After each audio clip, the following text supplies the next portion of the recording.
सभी को नमस्कार। आज हम इस बारे में बात करेंगे कि स्प्लिट टोकन क्या है, स्प्लिटिंग प्रक्रिया, स्प्लिटिंग क्या है, स्प्लिट के लिए रिवॉर्ड्स इत्यादि।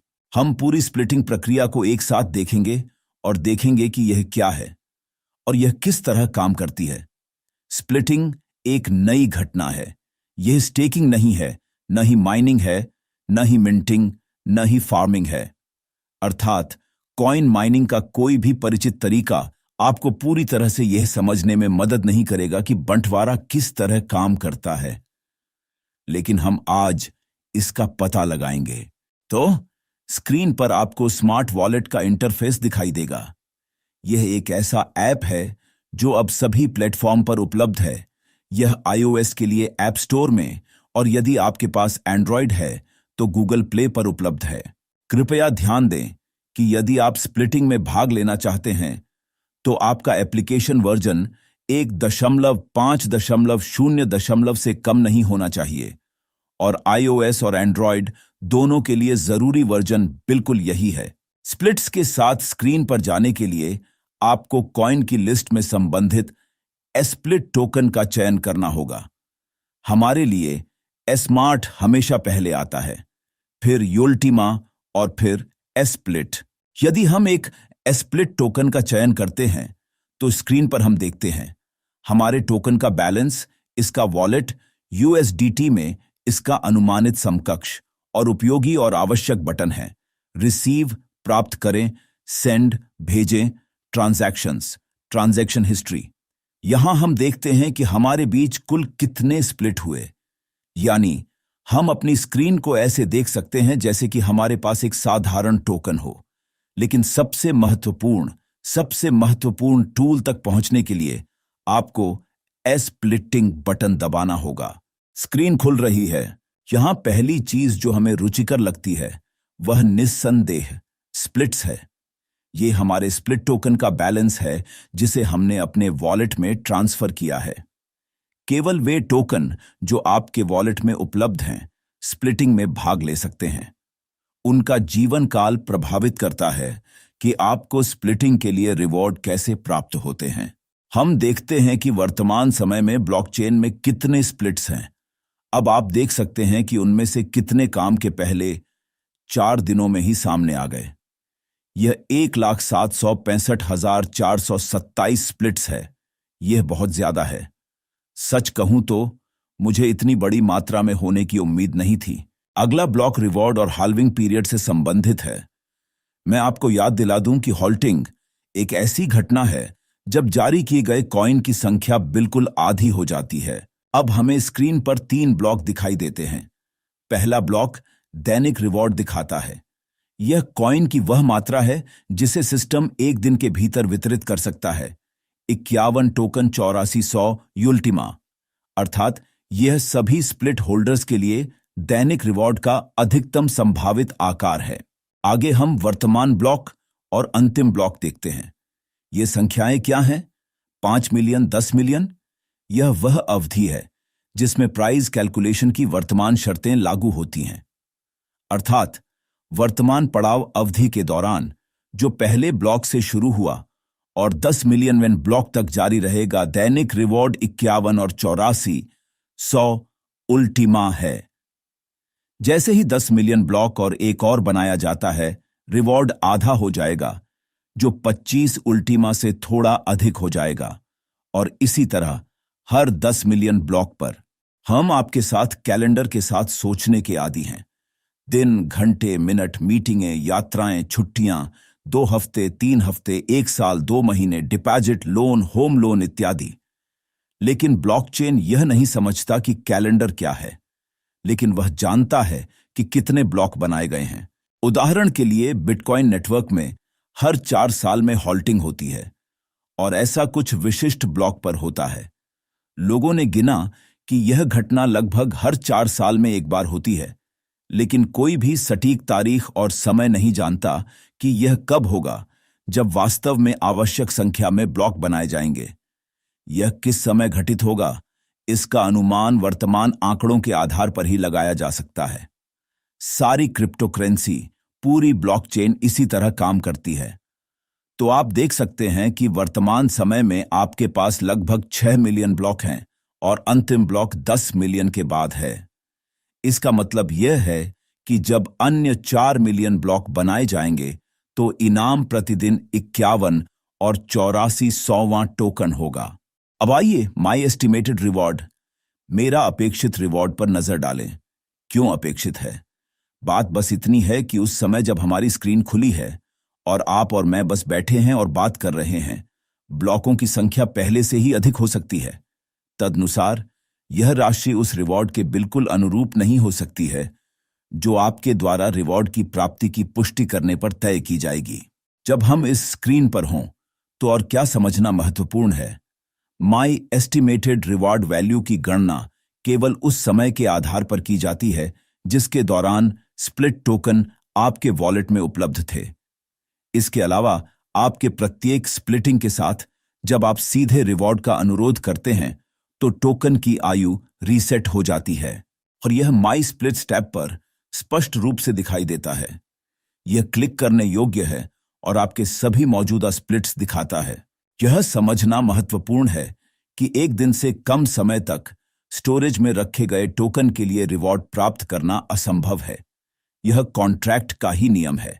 बस एक मौजूदा स्प्लिट कॉन्ट्रैक्ट है जो स्प्लिटिंग में सभी प्रतिभागियों के बीच अल्टीमा कॉइन वितरित करता है। यह सब ब्लॉकचेन पर काम करता है। आप इस प्रक्रिया में पूर्ण भागीदार हैं और केवल आप ही इसके आरंभकर्ता हैं।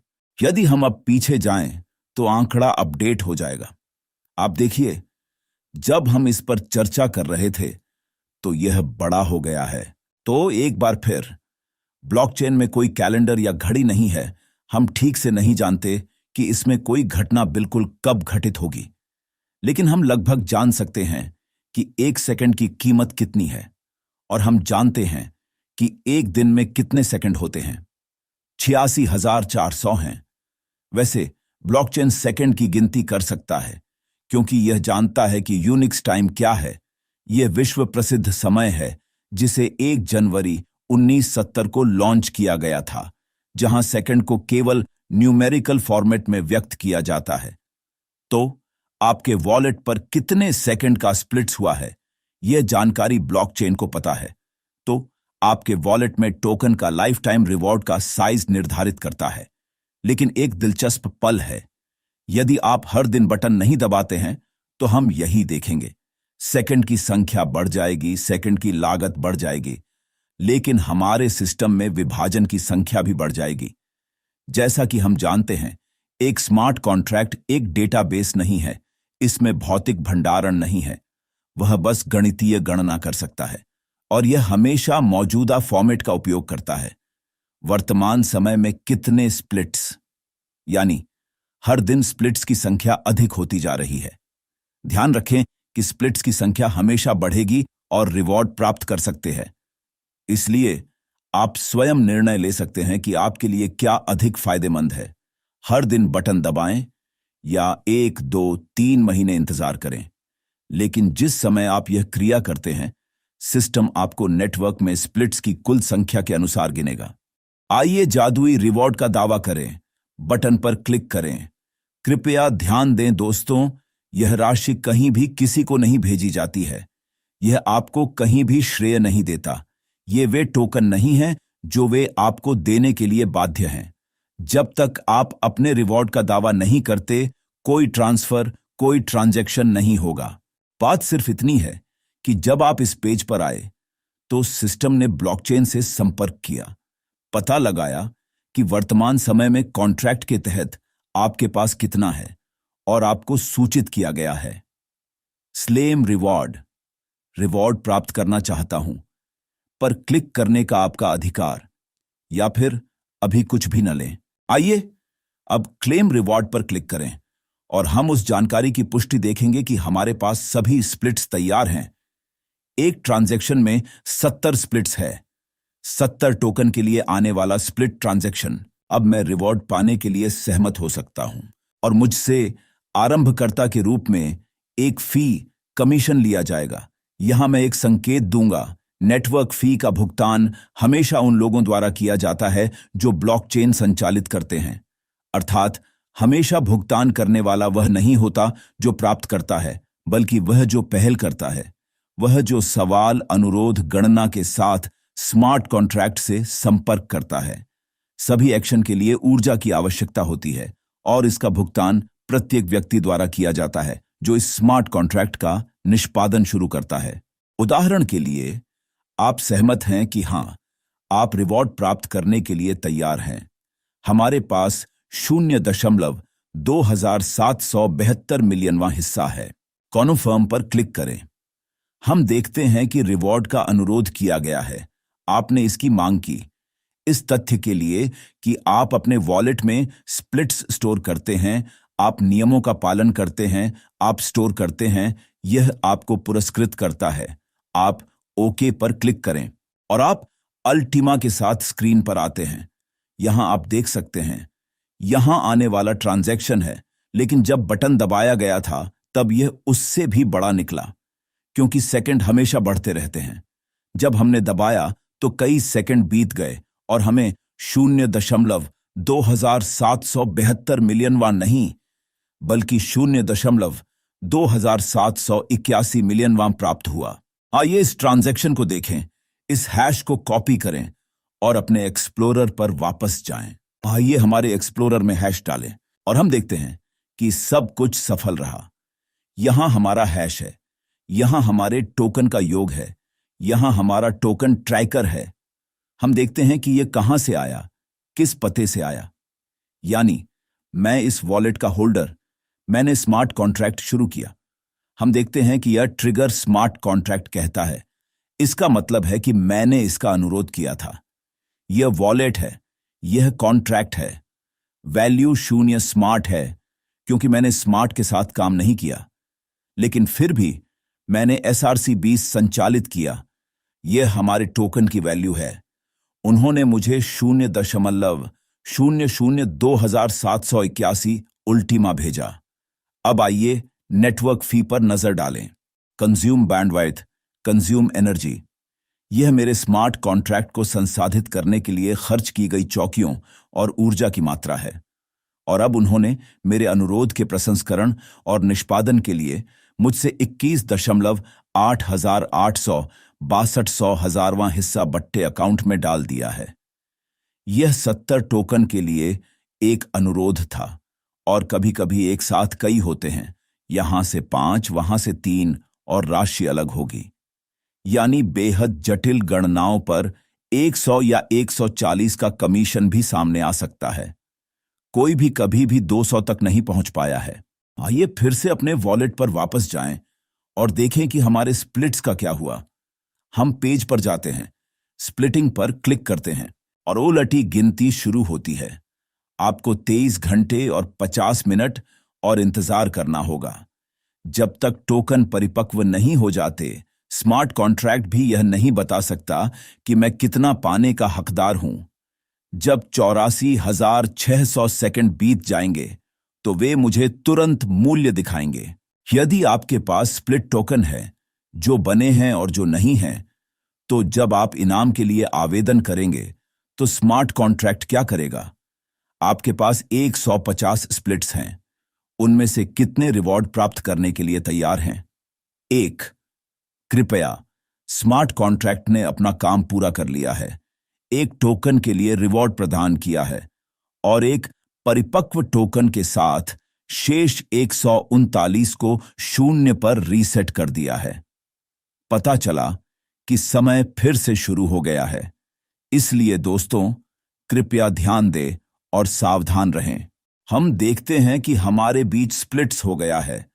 यह 70 टोकन का मेरा एक बड़ा ट्रांजैक्शन है। टाइमर चालू है, 23 घंटे। यदि अब कोई मुझे कुछ ट्रांसफर कर दे तो मैं नंबर 2 पर बंट जाऊंगा और यहां टाइमर की गिनती अलग तरीके से की जाएगी।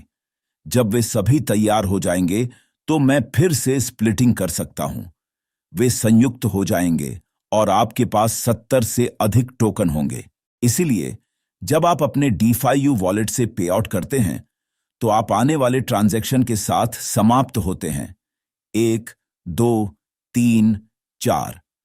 जब आप स्प्लिटिंग करते हैं तो वे संयुक्त हो जाते हैं और पूरी राशि के लिए उलटी गिनती फिर से शुरू हो जाती है। इस तरह हमने अनिवार्य रूप से ब्लॉकचेन को समर्पित एक मीटिंग का समापन किया। अब हम जानते हैं कि भुगतानकर्ता हमेशा कॉन्ट्रैक्ट का आरंभकर्ता होता है। हमने यह पता लगा लिया है कि स्प्लिट कैसे प्राप्त करें और रिवॉर्ड के वितरण में कैसे भाग लें। आपके ध्यान के लिए धन्यवाद। सभी को शुभकामनाएं।